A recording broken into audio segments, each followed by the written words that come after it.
Well, I just want to welcome you all to this parent workshop, which is about mindfulness. We have Jana Camp in here with us, who has more than 3 decades of experience as a teacher. But more importantly, she's coming to us as a social emotional learning specialist. She's been doing that for about 13 years, I think. And she is going to be sharing with us how to teach mindfulness to our kids. So take it away, Jana. All right, great. Well, any teachers who've taken classes or workshops from me, so I also teach through UAA for teacher recertification and continuing ed, will tell you that I always start with a book. So I'm going to read a book, and it's also kind of a time if anybody's coming who isn't quite here yet for them to get here. But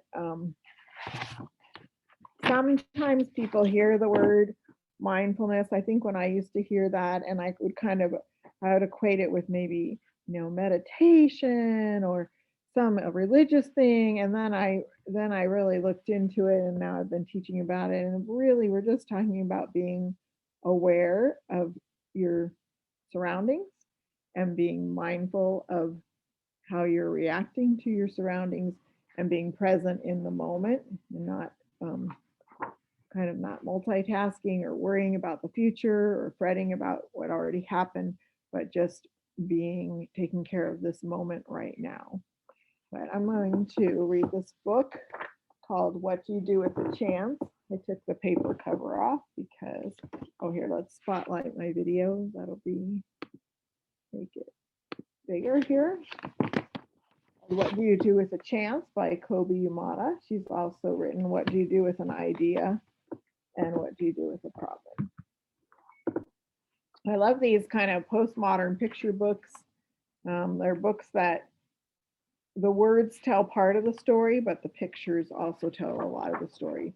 And the great thing about these books is they are good. I teach teachers all the way from kindergarten through high school, and I get all ages of teachers excited about and knowing that picture books are good for all ages. A lot of these are very younger kids can enjoy them, but the older kids can really get in good discussions.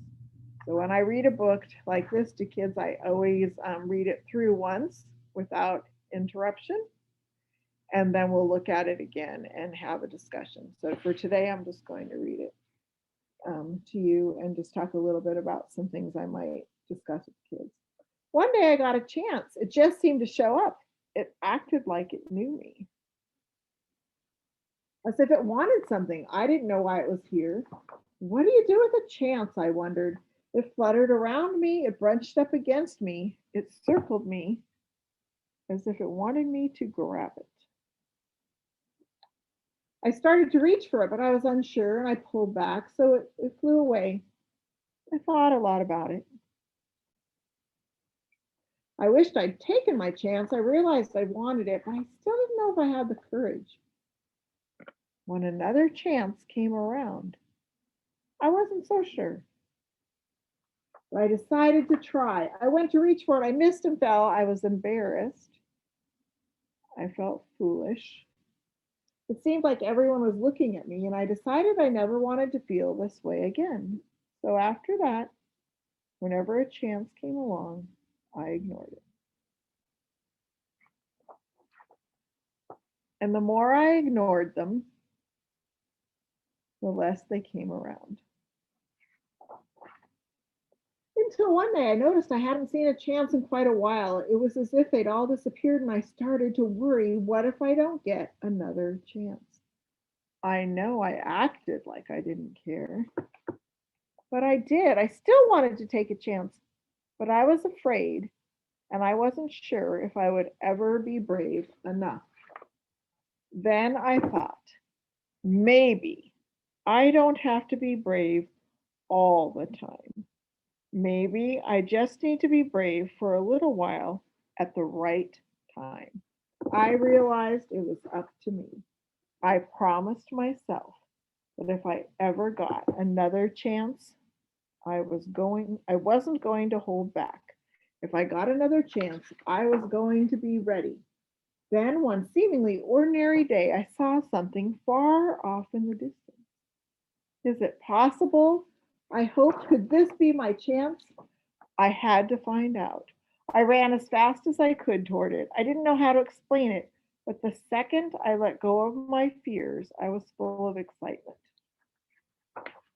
It wasn't that I was no longer afraid, but now my excitement was bigger than my fear. As I got closer, I could see this was a really big chance. But this time I was ready. As it came by, I reached out and grabbed it. I held it with all my might. I felt so good to soar, to fly, to be free. I now see that when I hold back, I miss out. I don't want to miss out. There's so much I want to see and do and discover. So, what do you do with a chance? You take it because it just might be the start of something incredible. So that's a character in that book, excuse me, allergy season. That's a character in that book that I think really starts, he's really aware of how he's feeling and what's going on around him and his response to the world around him in that moment. So that's a fun book. But I am going to share my screen. I have a presentation, and then I have an email I've started for to send afterwards to Miss Katrina so she can share with you. It'll have the books I share and then any links from my workshop here. I think I can make this a little bigger.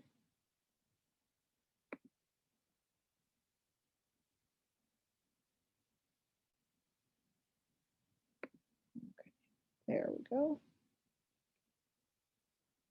Okay, we already introduced me. So if you could just think in your head what comes in your mind when you hear the word mindfulness. I think this last year has certainly been a year we all need to be mindful. We've had to learn to practice ways to stay calm when we're learning new technology, when we're having people besides ourselves making decisions for what we can or cannot do. So we've had to be present and learn to stay in our prefrontal cortex, not our crazy emotions and amygdala. And I have one other read aloud I'll share at the end. So just my kind of working agreements I give. And Ms. Katrina said she'll monitor the chat. So if you have a question, you can write it in there and we'll make sure that we get to it. That way I can keep my screen on full screen here.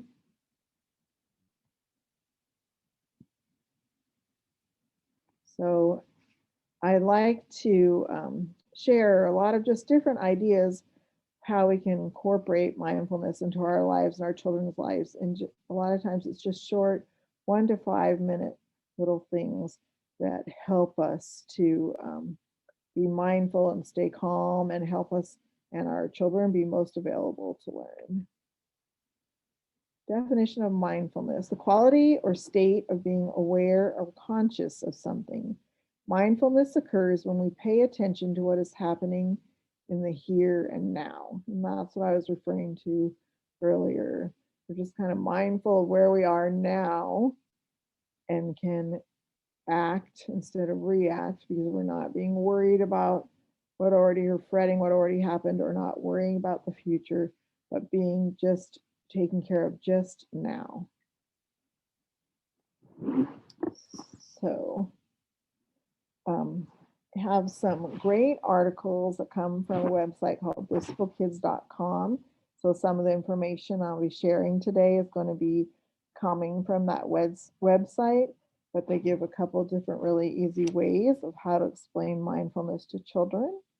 And I'll talk about those a little bit, and I'll make sure that Katrina has the links to the articles in case you want to read the full article, the website.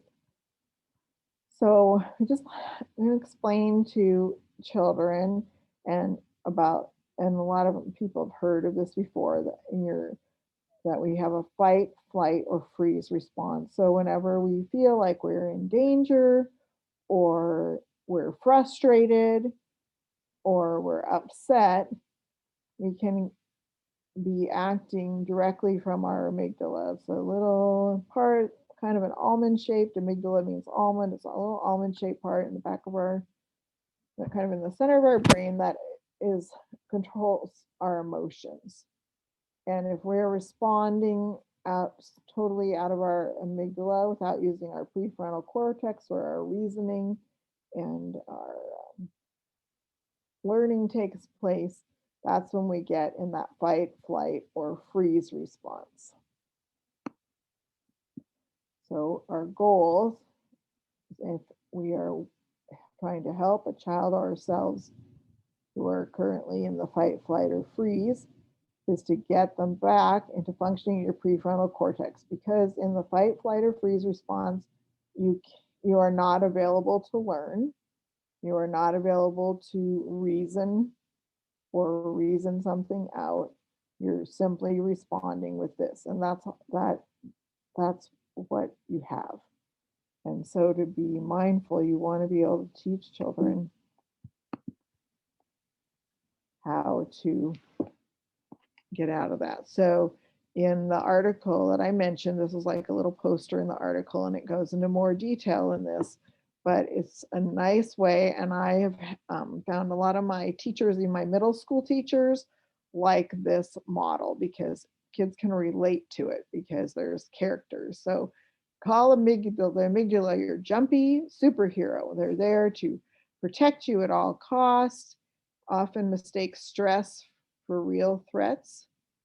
Make it, some kids get, or adults, we get frustrated or we get offended, and we get all caught up in our emotions when there may not be a real threat. So there's a place for your fight, flight, or response. If you're in danger, there's an earthquake and you need to respond, or there's a fire, or you're um, in danger from some other situation, a physical situation. So there's a place for that fight, flight, or response.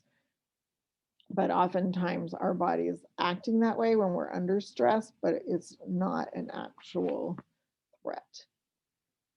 So that prevents our prefrontal cortex from getting the information we need to make good choices when our amygdala is in control. So we need to be calm. Again, our prefrontal cortex, the front part of your brain. So here's your little amygdala in the center. It's kind of almond shaped. And the prefrontal cortex is the smart one. That's the one who can help you make well-balanced choices. You have your reasoning. Some areas in your prefrontal cortex are the last ones to fully develop. They're saying now by age about 25 for women and age 27 for males, before that forward thinking, responsibility, predicting consequences part of your brain is fully developed. So sometimes you need to remember that too, that kids are still developing that, and we can help them. Prefrontal cortex also sends and retrieves memories from our hippocampus, which is where your library is, where you have memories. And so when your amygdala is upset and reacting, your hippocampus is unable to store memories properly, which is why if a student or an adult is in their amygdala, they are not available to learn. So if a kid is all stressed out, I can't do this math, it's just too hard, I don't want to do it, and they're just frozen in time, they're not, you can't teach them at that point. You have to be able to help them, and that's what we're going to talk about. Ways to be mindful, to be able to get from here to here so that you can learn. So there's, oh dear, I didn't bring my box up here. I have a photo of it. There's all kinds of resources on the internet, like boxes of mindfulness activities and mindful minutes. And I have one that I have that I like, and the Blissful Kids also does some. There's also lots of activities on, but this is a great little check-in, can be done to start or end a school day or even at a meal, and it can really help you see how your family is feeling. So I do this, done this with my students as well as with adults. I give an example, blank, but life is good. So some examples I've used recently. My cat knocked over the plant, but life is good. I can only attend my cousin's wedding on Facebook Live, but life is good. Would either of you like to share a statement?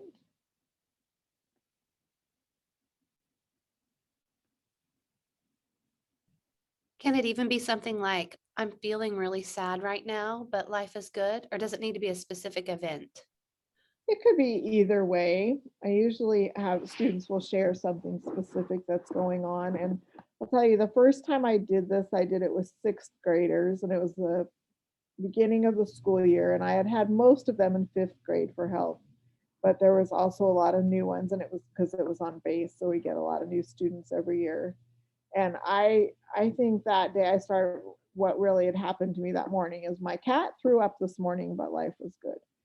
But as the kids went around, I found out that I had to be brave to do this because by the end of the class, I knew whose dads were deployed or whose moms were deployed, who had siblings with cancer, whose pets died recently, whose grandparents died.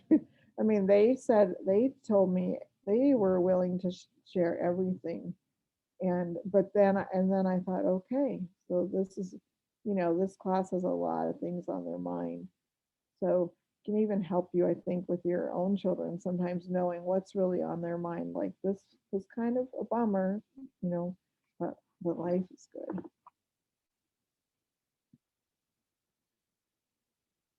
So mindfulness helps us calm down. Where does mindfulness come in this process with our brain? In turn, it calms the amygdala. Information can go to our prefrontal cortex. We can make good choices when we're calm. We are mindful and able to make those choices. Mindfulness helps us feel safe, ready to learn, helps make compassionate and appropriate choices. So if you're mindful of the people around you, we're teaching children, just even young children I was working with some toddlers recently, and toddlers are not always mindful of what's going on around them, but you can help them know, like, before you run across the room, look in front of you. You don't want to run over your little brother. You need to see that they're there so you can run around. Helps focus and helps our brains able to learn. Emotional regulation helps you remember what you learn. So the more calm and less stressful we are, then the more ability we have to remember what we learn, and increases conflict resolution skills. We have to be calm to be able to negotiate with people. We'll see how our time goes, if we have time to go to any of these websites, but I will share these all with Katrina in an email. I have kind of an email started with her. But these are all great websites, and they all have lots of different short little mindful resources about mindfulness and little activities to do with your kids. And we're going to do some today. And then there are also lots of resources online. I wanted to show a couple of these so you can get a feel for it. And these are also great breaks. So when you're going back and forth, maybe in between subjects, or maybe you spend a lot of time in language arts and you want to break it up, or maybe right after lunch, or any time when you just need a break and need to just get refocused so you're ready to move on, maybe when you're frustrated. Welcome, everyone, to Mindful Breathing. Let's start by getting comfortable. Take both of your hands and rest them gently on your stomach. Close your eyes, blocking out everything that's around you. Now, focus on your breathing. We're going to take some deep breaths together. In and out. Keep breathing deeply. Inhale slowly through your nose and feel your stomach rise as the fresh air comes in. Slowly let all the air out through your nose. Take another slow, deep breath and feel your hands on your stomach. Feel them push up and then go down as you exhale. In and out. Now, imagine a red deflated balloon on a string. The string is tied to a cardboard box, and in the cardboard box are all your worries from the day. Anything that's frustrating or bothering you is now in the box. Take your next deep breath, and as you fill your chest with air, the balloon fills with air too. As you exhale, the red balloon flies away, taking with it the box of all your frustrations. The red balloon goes up high, into the blue sky, through the white clouds. The balloon gets smaller, as does the box of all your frustrations, until it's finally out of sight.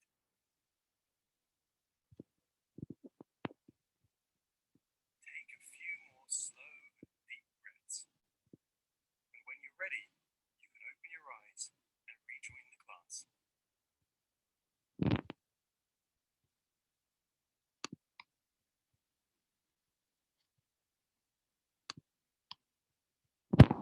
The Mojo also has a lot of great little videos about perseverance and growth mindset and some of those other things as well. And then I think we have time. Wanted to show this short little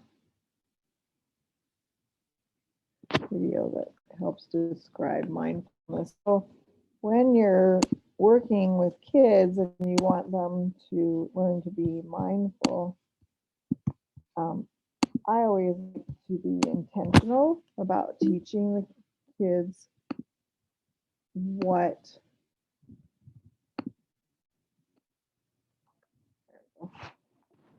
mindfulness is. Why are we taking some time out to breathe? Why do we want to calm down? And explaining to them, like the same thing I was explaining to you, using the graphics or whatever you like to help, and let them know what's going on in their brain and the science behind it. Kids love studying about their bodies. This beachfront Verbo is about to become part of an unforgettable vacation memory. The moment when... What is mindfulness anyway? When you're doing mind yeti, you're practicing mindfulness. Mindfulness is paying attention to things as they are right now. Things like your breath, body, or the sounds around you, with kindness and curiosity. It's also noticing thoughts, feelings, and sensations as they're happening. Mindfulness is also being kind to others and yourself, even when you're having a hard day. According to scientists who study the brain, practicing mindfulness can help you get better at calming down, focusing,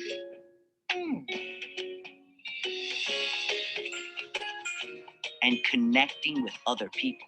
And all of those things are pretty important, both at home and at school.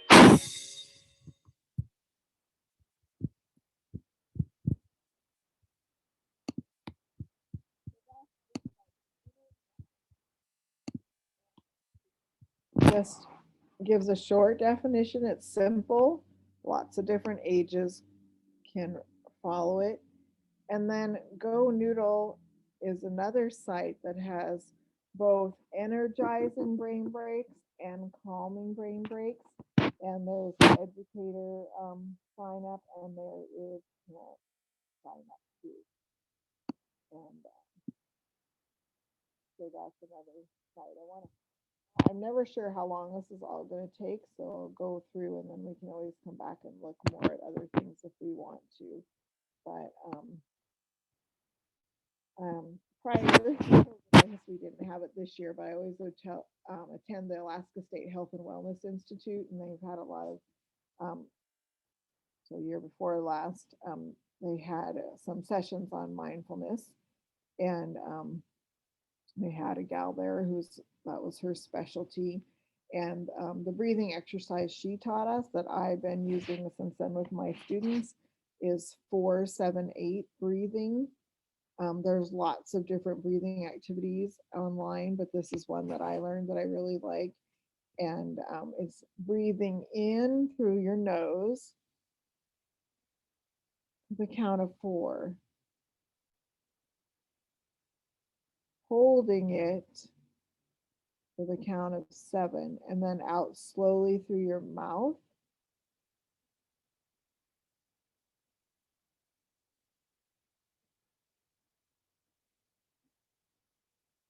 for the count of 8.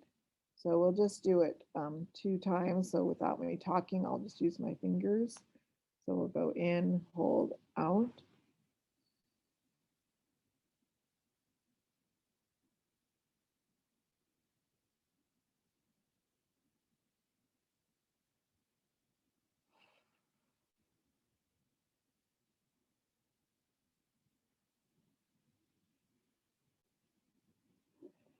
And a lot of times, just if you find yourself getting frustrated or your kids you're working with getting frustrated, if you've already taught them how to do this, then you can just say, let's take a breathing break,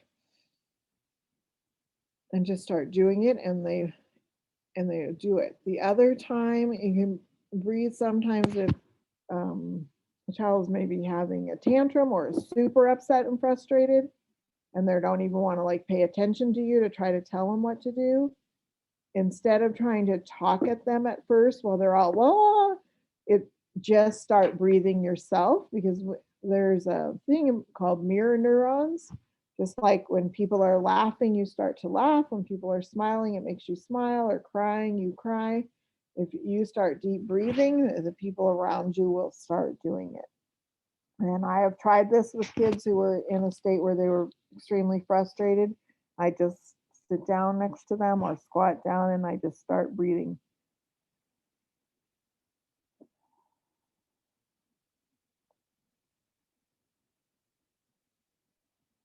Without saying anything until they are calmed down enough that they're breathing with me. And that will help take them out of that amygdala into the frontal lobe, and then we can talk about it. What happened? What's bothering you? What can we do to help you?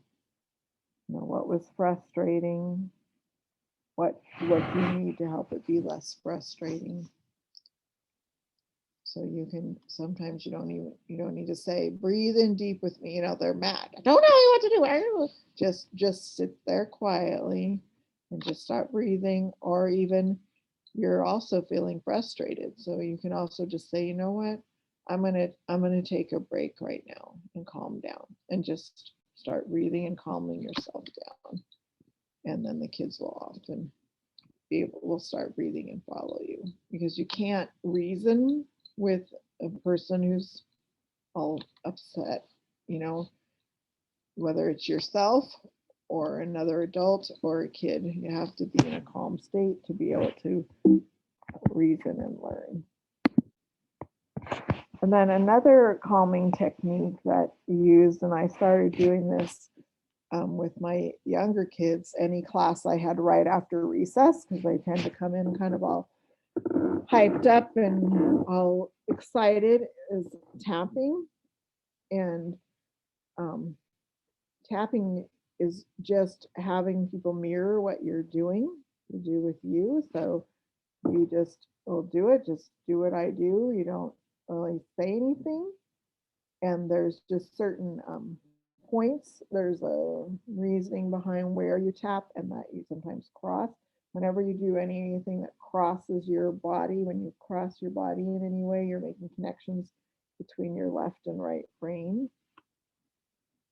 So I'm going to stop the share for just a second so I can be a little bigger on the video, and we'll just kind of practice this. You just do it with me.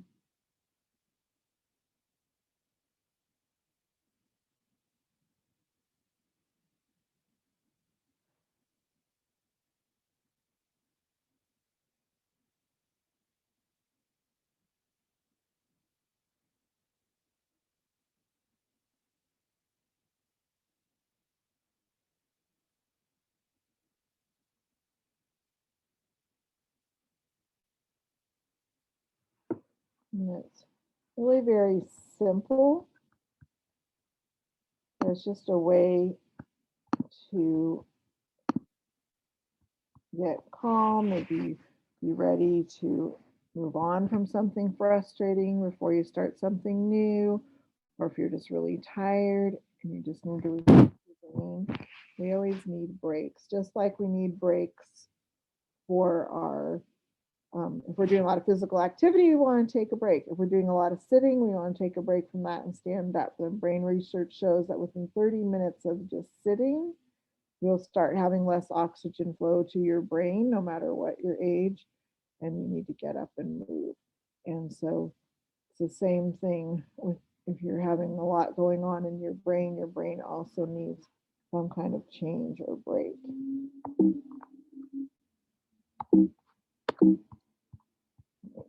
Now I'm off my, there we go.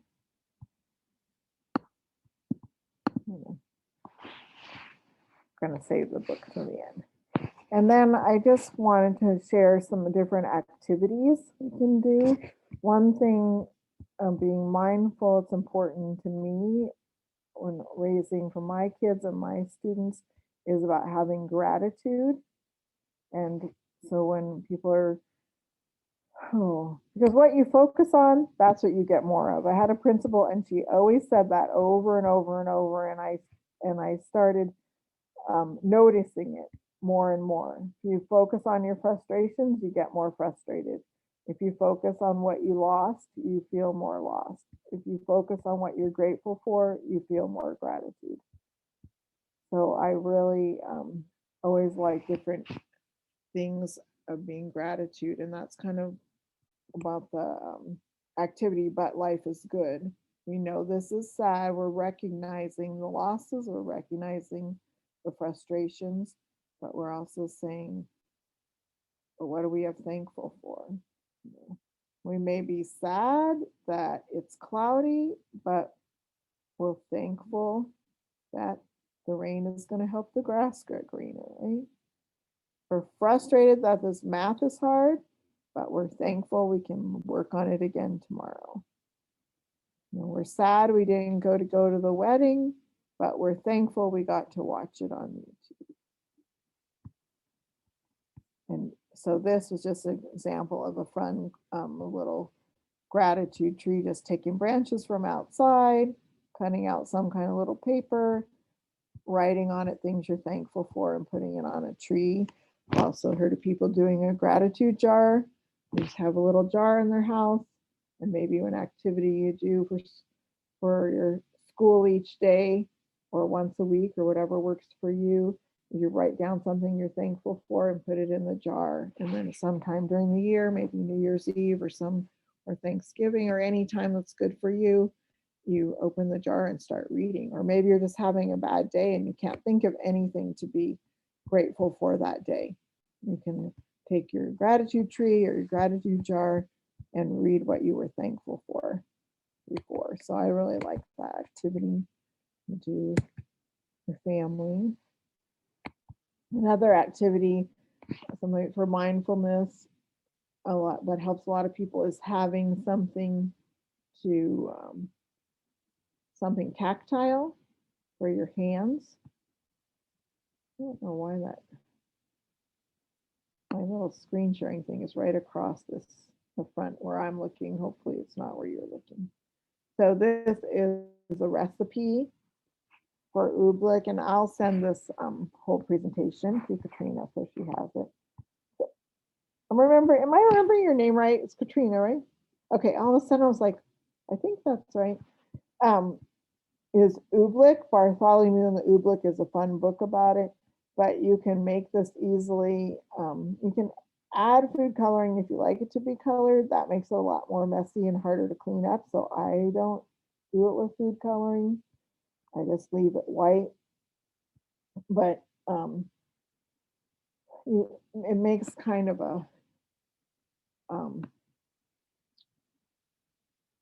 the cornstarch water mix is it's just a very interesting tactile thing, and so it can be a fun little science. It's science, but it also just as people describe what they're feeling, anything when you're using your five senses, you know, what does it smell like? I mean, I don't think this would taste very good, but it is tasteable, the oobleck, not the slime, because that has, of course, some water. But it's just fun to it can be fun and very relaxing, that texture thing. That is, unless somebody is adverse to textures, and then it's not so much.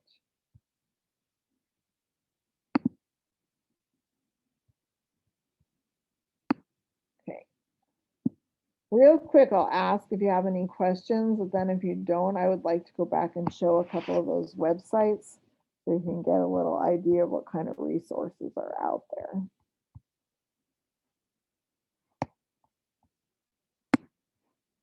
Okay, I'm going to go back up to here, and I will go to my internet.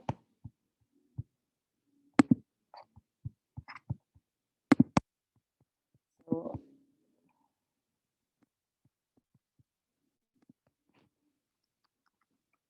when I do this with a large group, I usually will have them go into breakout rooms and give them different websites to explore. But I want to go on here a little bit. Whoops, typed it wrong. Got something else. That might be a good one too, but I haven't been there. Oh my goodness me. I am so sorry. I had these all linked and then the link wasn't working. .com. Bad typing.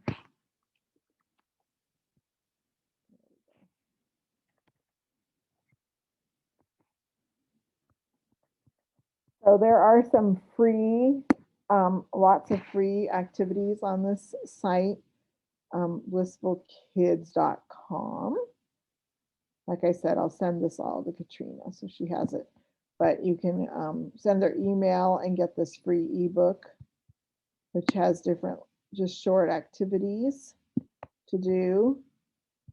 And then Can't see your screen, Jana. We can just see the PowerPoint kind of sliding away, but we can't see the oh, website.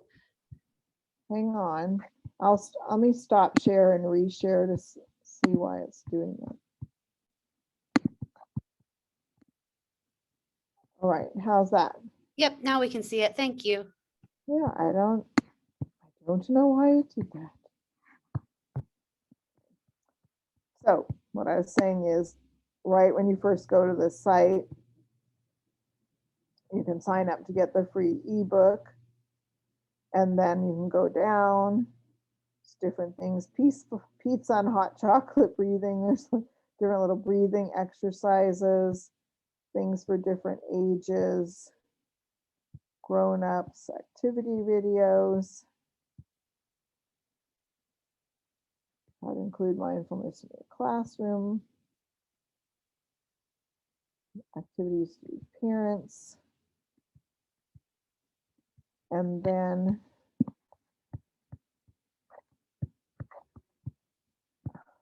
trying.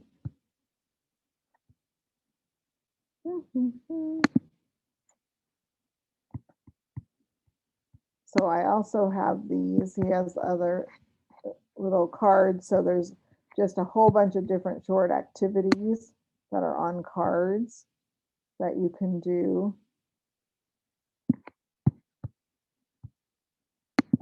And then back here.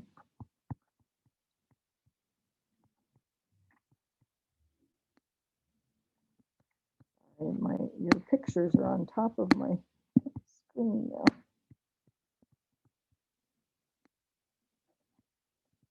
Show you. So all these links.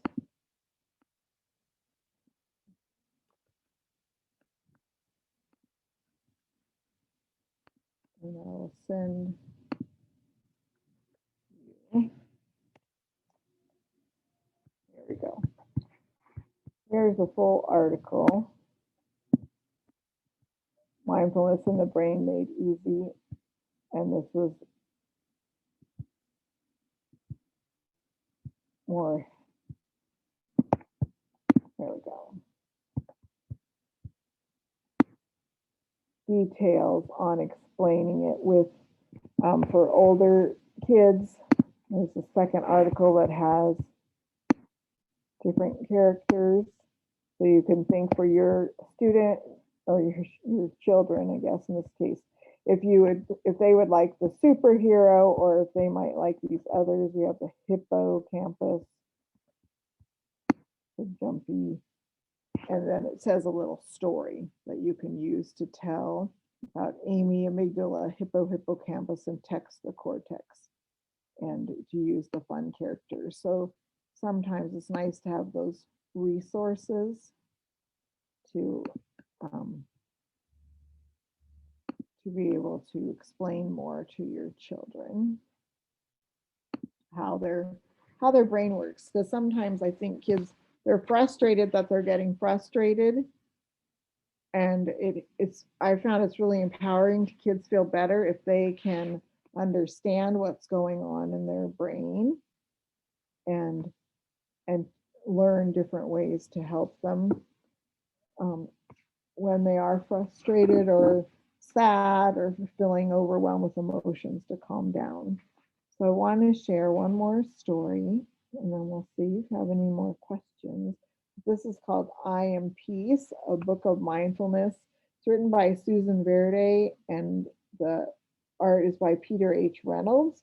Peter Reynolds also writes a lot of his own books that I really like, especially for growth mindset.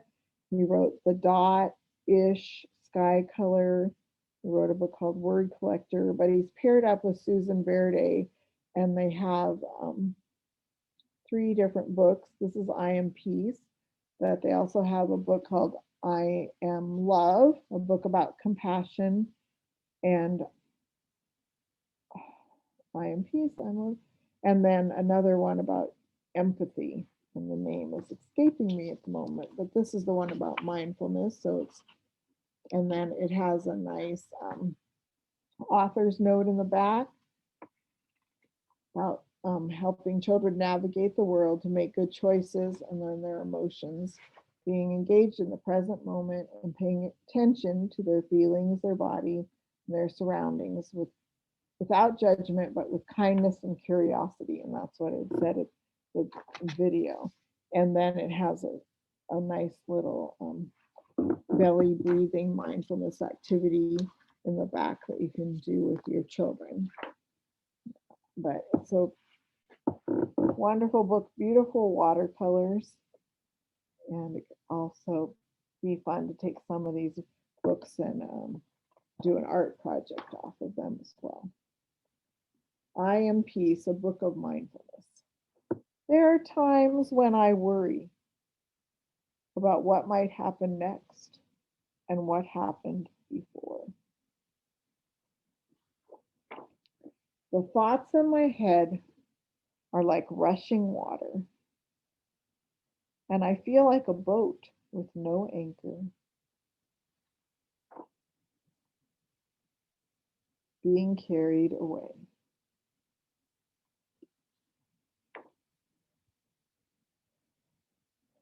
I give myself a moment.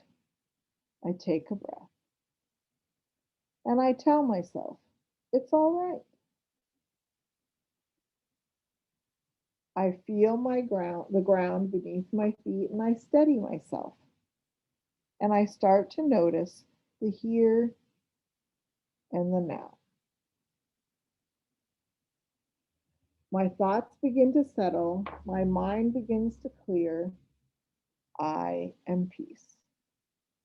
I can watch my worries gently pop and disappear. I let things go. I can say what I feel inside out loud. I know myself. I can share kindness with others. I can make a difference.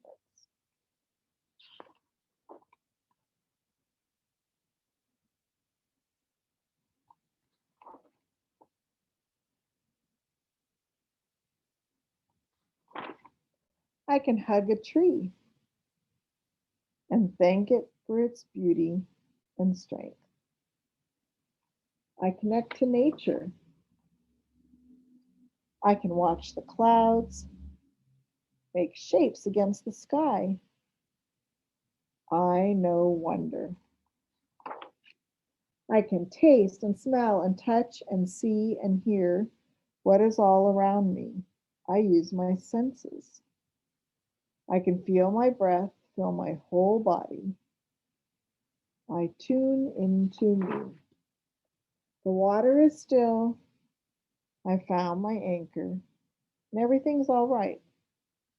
I don't need to worry about before or after. I am in this moment. I am peace. Now I share my peace with others and hope that it's carried away to those who need it. And I dream we are peace. So I like that book. And like I said, she wrote, they've teamed up with a couple books, one on compassion and one on empathy. So I like this, or reminding me about talking. Once you are calm enough to recognize what you're feeling, then that's when kids can share their feelings. Because a lot of times when we're really frustrated, they don't, it's hard to say, well, I'm sad or I'm angry, because they're just like, ah. And so once you get calmed down, then it's easier to revisit and walk through how you're feeling, and maybe how they're feeling about their work, or why they weren't able to do their math today because they're worried about their puppy who doesn't seem like he's feeling well, and trying to help kids be empowered to recognize how they're feeling and that their feelings are okay.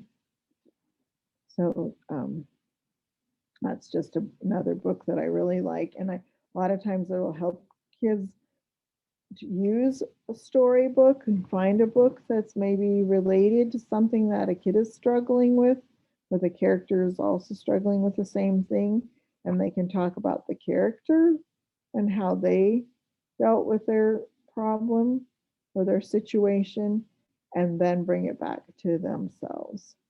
And it can help people know that they're not the only one who is sad or is frustrated or needs a way to calm down when they get frustrated. So, did either of you have any questions or any thing you wanted to explore a little more in the last few minutes? Or Katrina, anything else you wanted me to cover? Well, you mentioned when a child is so frustrated or throwing a fit, they're really out of control, that if you just breathe with them, sometimes they will mirror that. But do you have any other things we can try when our kids are just really kind of in a tailspin? Well, for one thing is recognize that they definitely aren't available to learn at that moment. So I think knowing that it's okay, you can stop math, early, or even just save it till tomorrow, because you can't plow through and teach when they're having, a hard time, but also to know your child. So what would help them calm down? Music, sometimes putting on calming music, or just stopping. Let's just stop. Let's go outside. Let's run around the house 3 times. Or it's not, or let's run up and down the stairs. So taking a physical break and doing something physical, just removing from that situation. Maybe if the frustration is school at the moment, just leave that school room, leave that physical space, and take a break, and learn. And you can think you learn as you go along. Some all, especially if you're homeschooling more than one child at the same time, that some can go longer than others. Some can push through, okay, math, and now let's do science, and other kids need a break. So you can maybe be mindful yourself of your own children and their needs, so that you stop before things escalate too far. So if you can tell something is getting frustrated, or if you know that they last about 30 minutes, and then they just need a break to wiggle or jump up and down or have a snack, then don't try to go 35 minutes. Maybe go 28. And or if you know that they love reading, and so they can work on that reading for an hour, but they struggle with math and it gets frustrated quickly, then maybe break up, do 15 minutes of math, stop, take a little break, do your fun hour of reading, take a little break, and then revisit math for a little bit. Chunk it up into little pieces so it's not as overwhelming, but really getting to know each child, because they're, as you know, if you have more than one, they're all different and they all have different strengths. So try to play on their strengths and try to do your daily schedule, so um, you're breaking it up. And then also knowing what is each child's best time of day. If they're most alert and ready first thing in the morning, then maybe that's a good time to do the least favorite subject first. Or maybe they are not morning people, and you could start with what they really love, and maybe after lunch is a better time to tackle that more frustrating or more challenging thing. So I think it's really getting to know the individual child. And when I taught health, I had 800 students. So, um, I had different things, but it seemed like every year I'd have a student or two here or there that that would take time to warm up each day. And so when we all came to the carpet and we were all there together, this child would sit in the back. And I had one particular student who he wanted to know what was coming. So he would go to his desk first. I always had whatever we were going to do out on his spot so he could see it and kind of, I don't know, make peace with it, whatever. He just had to see the paper that we were going to do later first. So then when he was ready, he would join us. So I think sometimes it's taking that time. Do they need a little more time to wake up? Does playing some music in the back, quiet music in the background help? What helps each student be the most available to learn? Because sometimes we are trying to teach and we're just trying to, this is on the schedule, this is the plan, we got to teach. And we have to have that connection with the kids being available to learn. So we also need to be aware, of our surroundings and our students, because you can stand there and pretend to teach, but you're not really teaching if your student or child isn't available to learn at that time. So I think that's one thing great about homeschooling. You have even more flexibility because you don't have 30 kids in one room. You have however many, the few that you have, and you can be flexible to create a schedule and like the rhythm of the day that works best for that child. Thank you, Jana. That was all really, really, really helpful. I especially appreciate all the resources you showed us too. So thanks for taking time to come teach us today. You're welcome. And like I said, I will send you that presentation and some links in an email so you can share it. Thank you, Jana. And thank you, parents, for coming to watch. Be watching in your email for the mindfulness resources that I'll be sending out. And if you need them, you can always reach out to me and I can send them again. But enjoy the rest of your afternoon and have a great day.